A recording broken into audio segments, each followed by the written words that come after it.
Welcome back. It is Katie Templin and we are on day 3 of our Move It or Modify It 5-day challenge. Day 1, you did a standing leg, either balance or bending forward and backward or all the way to the ground back and back up.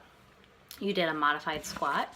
And then on day 2, you added to those moves a high knee and a hula hoop or around the world. You can call it either one. So those are 4 moves that you still do, and then today we're adding 2 more moves. So the first move is called, I call it just a chair sit. The first pose is actually, I think it's called mountain pose in yoga. So many of you will know it. And then the second we'll be doing something for our hamstrings. So let's get started. So the first move is, let me make sure my angle of my camera, sorry about that, is good enough so you can see the actual ground. So, easy enough, you sit with feet flexed, make sure they're flexed, and then try and get your tailbone tucked, and then think about flexing those feet to the point that my heels are actually lifted off the ground. So I'm flexing my quads, I'm engaging my core, my hands simply go here if you can. Now my neck, as I've mentioned before, I currently have a neck injury. So I put mine on my quads. That also reminds me to keep them flexed. You literally sit. Keep your belly flexed, keep your quads flexed, and keep those heels off the ground for a full minute.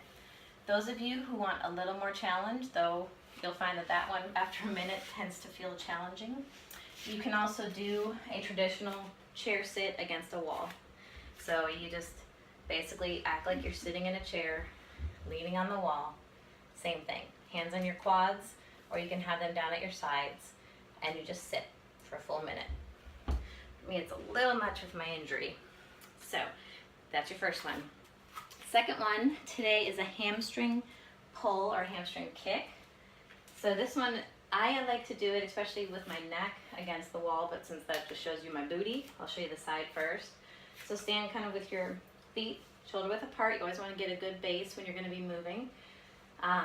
For those of you who don't want to jump, you would just simply bring your leg back and think about flexing this muscle here. So notice my foot's engaged, I'm not flopping it around. It is engaged and I'm thinking about flexing this muscle, and I'm trying to keep my belly and my core tight. I'm using my booty and I'm not arching, I'm not kicking it back. I'm keeping my knees at the same plane, and I'm simply bringing my heel towards my butt and then back down. You will feel it if you do this for a minute. So again, reminder for those of you who have seen the other videos, you can either do 30 seconds one leg and then 30 seconds the other leg, or do a full minute on one leg and a full minute on the other leg. If you're feeling pretty good, you can do butt kicks, which is running in place, which I can't do, like this. So you can either do it this way with a little more balance, or you can actually run. So those are your 2 workouts for today. So that's 6 over the course of the day, or sorry, over the course 6 in a row, sorry.